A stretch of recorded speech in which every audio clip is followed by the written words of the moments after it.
Hey guys, Mr. B here, and in this video we're going to be going over the chapter 10.3 notes on radioactive dating. In this section we're going to learn about what radioactive dating is, how it works, and primarily how it's used. Alright, so first up here we have, of course, is what is radioactive decay and what happens.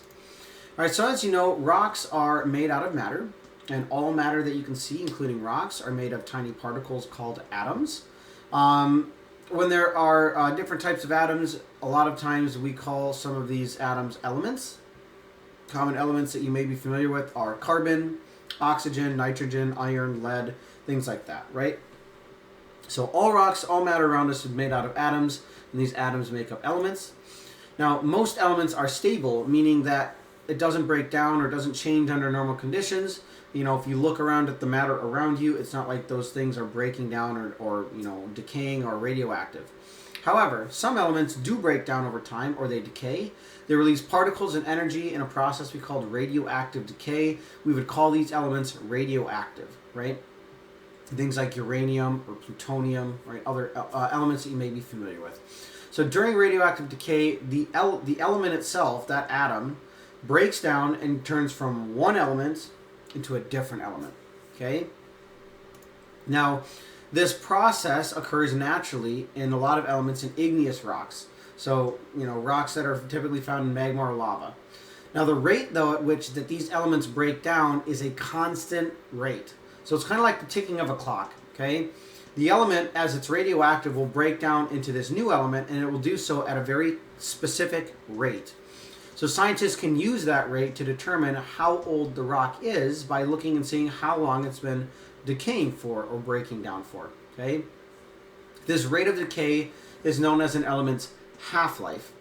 And this half-life rate is specific to different elements. So there's a lot of different elements that we use to find the age of rocks, and we'll take a look at a table here in a little bit that'll go into how long the half-life is for some of these elements, but understand that it is specific to certain elements. So half-life, again, is the amount of time it takes for half of the radioactive element to decay into a new element. If we look at this graph here, imagine that we had a rock that was 100% made out of a radioactive element, okay? After one half-life, 50% of that element is going to still remain, while the other 50% will have decayed into a new element. After two half-lives, now instead of 50%, we have half of that, which is 25%. So 25% of the original element is still there, and now 75% of it has turned into a new element.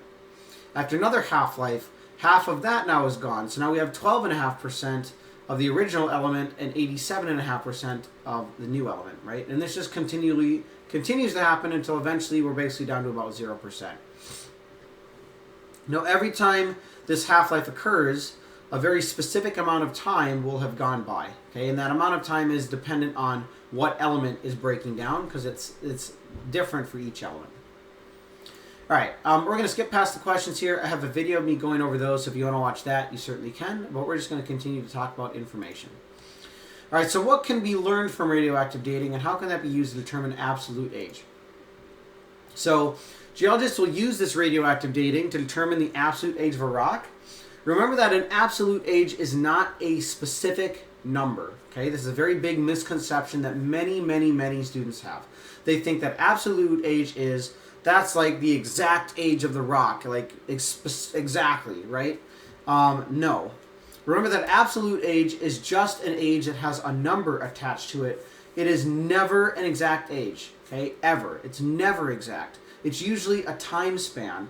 So it's like, this rock is 3 million to 450 million years old. It's never like, it's 3,576,137 years old. No, okay? It's never, ever exact. It's always an estimate. The main part to remember is that absolute age has a number attached to it. Relative age does not, okay? Relative age is just simply saying that thing is older or that thing's younger. There's no number, okay? Biggest misconception ever. Relative age does not have numbers. Absolute age does. Absolute age is an estimate. Relative age, no. So, we first find the amount of radioactive element that's in that rock, and then they compare that amount with the amount of the stable element in which the radioactive element decays into. And so they can get the ratio of how much is there left of the radioactive one, how much is there of the stable one that it's decayed into, and with that ratio we can determine how long this element has been breaking down for, and therefore how old this rock is. Okay. Now again, different elements have different half-lives. So one very prominent one is carbon-14, has a half-life of about 5,730 years. So it's really good for dating things between 500 to 50,000 years old, which is relatively young. Okay, that's not very old. Carbon-14 is really good for dating like human things, because humans haven't been around for that long on the geologic time scale. Potassium-40 though, or rubidium, thorium, uranium, all have much longer half-lives in the billions or millions of years, so they're much better at dating things much older, right? From either 10 million to 4.6 billion years old. So, again, here we have potassium-argon dating. Potassium-40 is one that scientists use often to date rocks. Where this is basically where potassium decays into stable argon-40, has a half-life of about 1.3 billion years. So it's really good for dating old rocks, right? Because it has a very long half-life. Whereas carbon-14 is a radioactive form of carbon.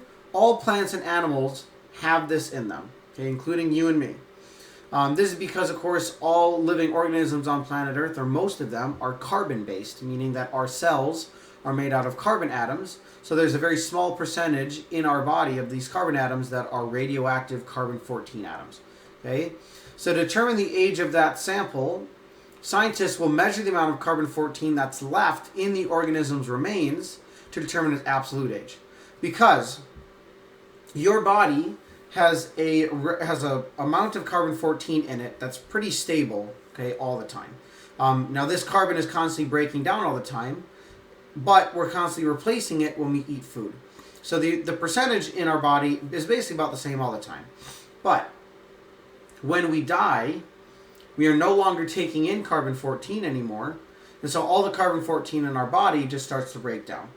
So what scientists do is they can measure the amount of carbon-14 in an organism's remains, and then get an idea of how old it is, because they can determine, well, how much should there have been in the body when it was alive, how much is there left, and then they can figure out how long it's been since that thing has died. Okay, so again, this is very useful for dating materials from plants and animals that lived up to about 50,000 years ago, but that's about it, because again, it doesn't have a very long half-life. Now lastly, we got to learn, how do we use radioactive dating to find the age of sedimentary rocks? Okay, radioactive dating works really well for igneous rocks, because igneous rocks contain lots of radioactive elements, but not so well for sedimentary rocks. And that's because, remember, that sedimentary rocks are made of lots of little pieces of rocks that are all kind of like coagulated together, and each of those little pieces of rocks all have different ages, so you can't really radioactively date a sedimentary rock, so you're going to get all these numbers all over the place. So how can we find then the age of a sedimentary rock layer? Well, most of the time what we're going to do is we're going to look at the igneous intrusions and igneous extrusions that are maybe near the sedimentary rock layers, get the ages of those rock layers, and then kind of apply that to the sedimentary rock.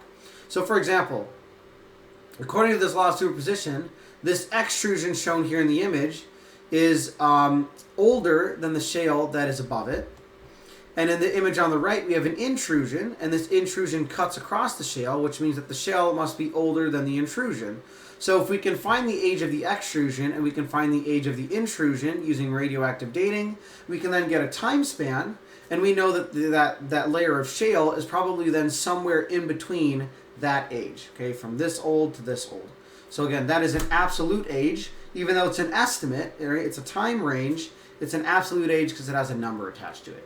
So a lot of times, in order for us to find the rock or the age of sedimentary rock layers, we have to be able to find the ages of igneous rocks around them, and then we can get an idea of how old that sedimentary rock layer is just by putting the age in between those two time layers. So, all right, there's some more questions here, but again, I have a video of me going over those.